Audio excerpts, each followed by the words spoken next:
आज बकरीद है, ईद उल अज़हा है और इस अवसर पर आप तमाम लोगों को बहुत बहुत मुबारकबाद। आज का ये वीडियो ख़ास तौर पे हम उन सवालों के जवाब के रूप में बनाने की कोशिश कर रहे हैं कि जब भी ईद बकरीद का दिन आता है तो पूरे देश में एक वर्ग ऐसा है जो इसके विरोध में खड़ा हो जाता है। इस वर्गीय संवेदनाएं या फिर यूँ कहें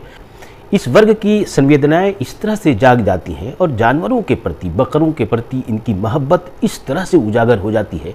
कि लगता है कि इंसानियत सिर्फ उन्हीं के पास है। और इनमें से मैक्सिमम ऐसे लोग हैं जो अपने घरों में बकरे के गोश्त को बड़े चाव से खाते हैं और मज़े लेते हैं। इस वीडियो में हम सबूतों के साथ, प्रमाणों के साथ कुछ ऐसे मुद्दों का जिक्र करेंगे कि कैसे इतिहास में, महाभारत के काल में और यहाँ तक कि भगवान श्री राम के बारे में भी इस तरह के प्रमाण मौजूद हैं कि जब राम वनवास में थे तो राम और लक्ष्मण जानवरों का शिकार करते थे और शिकार के बाद इस एक मसालेदार मांस का मसालेदार पकवान पकता था और सीता उसे बड़े चाव से बनाती थी और राम और सीता बड़े लुत्फ से खाते थे। खरीद पे जो जानवरों की कुर्बानी की जाती है, जिसमें इस कुर्बानी का उद्देश्य हज़रत इब्राहिम और उनके बेटे इस्माइल को लेकर के है कि जब ये बताया जाता है कि इब्राहिम अपने बेटे सब करके है जिसे वो बहुत मोहब्बत करते थे और जब उन्हें अल्लाह का हुक्म हुआ कि इसे आप कुर्बान करिए हमारी राह में, तो हज़रत इब्राहिम ने अपने बेटे की गर्दन पे छुरी चलाई थी। लेकिन अल्लाह ने उनकी कुर्बानी को कबूल करते हुए हज़रत इब्राहिम के लिए एक दुम्बा भेजा था और उसकी कुर्बानी हुई थी। उसी परंपरा को आज भी दुनिया भर के मुसलमान उसी परंपरा के हिसाब से जानवरों की कुर्बानी करते हैं और आज का दिन यानी कि ईद उल अज़हा के दिन यह कुर्बानी होती है। लेकिन 2014 के बाद से भारत में अगर आप देखेंगे तो बड़े पैमाने पे कुर्बानी के जानवरों के पक्ष में लोग खड़े हो जाते हैं और सोशल मीडिया पे ट्रेंड कराते हैं, बड़े बड़े लेक्चर देते हैं और ये बताते हैं कि ये एक जानवर की कुर्बानी करना अच्छी बात नहीं है। ऐसी स्थिति में कुछ लोग हिंदुओं के बड़े वर्ग द्वारा जो देवी देवताओं पे चढ़ावा चढ़ाया जाता है, बलिदान किया जाता है जानवरों का, उसका भी विरोध करते हैं और ये कहते हैं कि दोनों गलत है। इन तमाम चीज़ों को जानने से पहले ज़रा हम भारत में खान पान की आदतों के बारे में एक स्टडी आपको बताना चाहते हैं। भारत के विख्यात एंथ्रोपोलॉजिस्ट डॉक्टर बालमुनि नटराजन और पॉलिटिकल इकोनॉमिस्ट सूरज जैकब ने एक बड़ी ही व्यापक अध्ययन किया। यह अध्ययन उन्होंने 2018 और 2020 में किया और इस अध्ययन में ये पता लगाने की कोशिश की कि भारत में वेजिटेरियन कितने हैं और नॉन वेजिटेरियन कितने हैं, यानी कि मांस खाने वाले लोग और शाकाहारी लोग कितने हैं। इसका उन्होंने एक व्यापक अध्ययन किया और इस अध्ययन के लिए उन्होंने एनएसओ डाटा का सहारा लिया, नेशनल फैमिली हेल्थ सर्वे का सहारा लिया और इंडियन नेशनल ह्यूमन डेवलपमेंट सर्वे। इन तमाम आंकड़ों का ये आंकड़े इसलिए लिए गए कि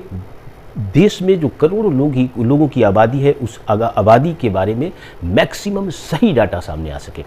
इस अध्ययन से पता चलता है कि भारत के 80% लोग हैं जो नॉन वेज खाते हैं, यानी कि मीट खाते हैं और मात्र 20% लोग ही ऐसे हैं जो नहीं खाते हैं। लेकिन इसमें भी सबसे दिलचस्प बात यह है 16 राज्य ऐसे हैं जहां पे 90% तक लोग इसे खाते हैं और कुछ राज्य तो ऐसे हैं जिसमें वेस्ट बंगाल है जिसमें 98.7% लोग मीट, मछली, अंडा खाते हैं। उसी तरह तमिलनाडु में 97.7% लोग मीट, मछली, अंडा खाते हैं। अब इतनी बड़ी आबादी जब मांस खाती है,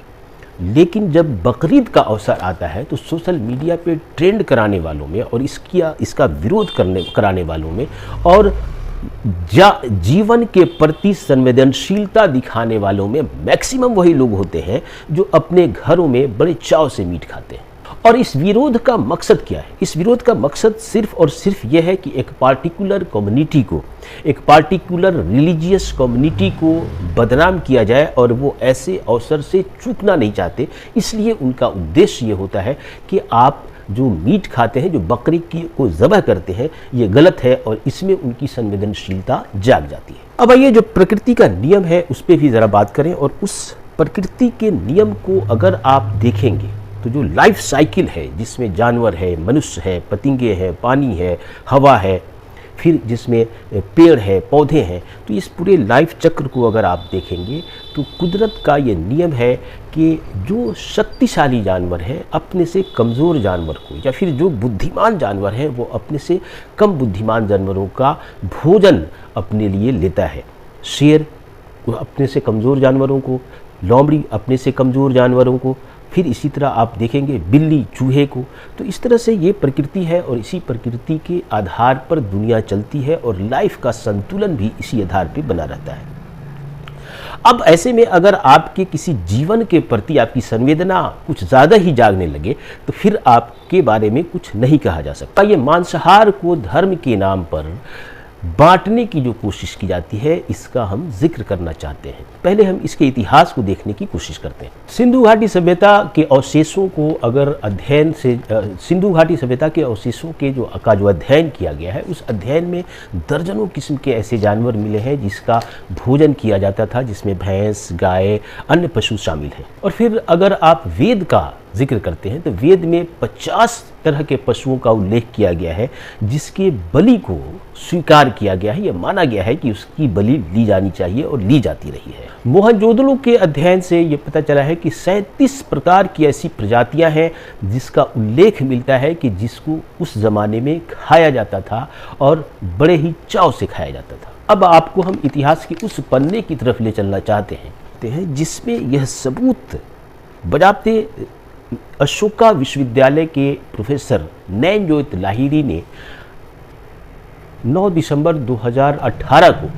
द प्रिंट में एक लंबा चौड़ा लेख लिखा है जिसमें उन्होंने खान पान के बारे में ही विस्तार से चर्चा की है और इतिहास के पन्नों को खोलने की कोशिश की है। इसमें जब आप स्क्रीन पे ये पूरा लेख देखेंगे इस लेख का शीर्षक ही है प्राचीन भारत में स्वादिष्ट मांस का विरोध राम और लक्ष्मण भी नहीं कर सके थे। इस पूरे लेख में एक जगह उल्लेख किया गया है कि राम और लक्ष्मण जिन्होंने पांडवों की तरह अपने वनवास के दौरान जंगल में जानवरों का शिकार किया, सीता द्वारा पकाए गए उन स्वादिष्ट मांस का बड़े चाव से सेवन करते थे। कि भगवान राम के प्रति, सीता के प्रति, लक्ष्मण के प्रति जिनकी श्रद्धा है वो अगर मांस का विरोध करते हैं तो क्या वो राम और लक्ष्मण के खान पान की आदतों का विरोध कर रहे हैं? ऐसा तो नहीं है, क्योंकि नैनजोत लाहिरी ने स्पष्ट रूप से लिखा है कि राम और सीता और लक्ष्मण जब ये जंगल में थे, वनवास के दौरान थे, तो उन्होंने बड़े चाव से रसीले स्वादिष्ट व्यंजन का सेवन किया और इसे बहुत आनंदपूर्वक खाते थे। तो अब सवाल ये होता है कि बकरीद के अवसर पर यानी कि ईद उल अजहा के अवसर पर एक वर्ग बड़ी सक्रिय हो जाता है सोशल मीडिया पे और वो एक तरह से उपदेश देने लगता है कि इस्लाम में जो लोग ये करते हैं, कुर्बानी करते हैं, ये गलत है और उनकी वो कुछ ज़्यादा ही संवेदनशील बन जाते हैं। लेकिन इसका एक दूसरा पक्ष है जिसे भी जानने की ज़रूरत है। भारत में लाखों लाख लोग ऐसे हैं जिन्हें जो ये मांस का जो भोजन है, जो मांस है, ये उन्हें खाने का मौका इसलिए नहीं मिलता कि उनके पास पैसे नहीं होते। बकरीद के अवसर पे जो मांस, जो गोश्त बनता है, उसके 3 हिस्से किए जाते हैं और अनिवार्य रूप से एक हिस्सा गरीबों को परोसा जाता है।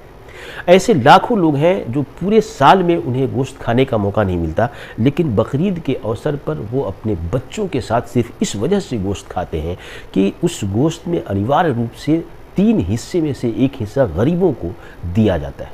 इस वीडियो को देखने के बाद मेरा उन लोगों से सवाल है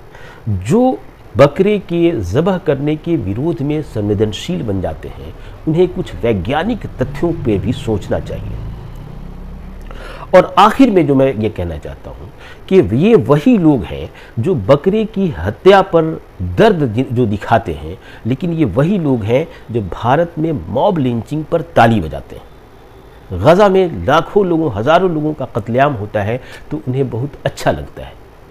और अगर आप पूरी दुनिया की बात करें जहाँ पे हर साल लाखों लोग यूक्रेन में हजारों लोग कत्ल कर दिए गए। भारत में ही हिंसा में, झड़पों में, दंगों में हजारों लोग कत्ल कर दिए जाते हैं। जब हम इंसान के कत्ल पर ताली बजाते हों और जानवरों के कत्ल पर या जानवरों को ज़बह किए जाने पे हम दर्द दिखाते हों, तो फिर उस तरह के लोगों के को हम और कुछ नहीं कहना चाहते।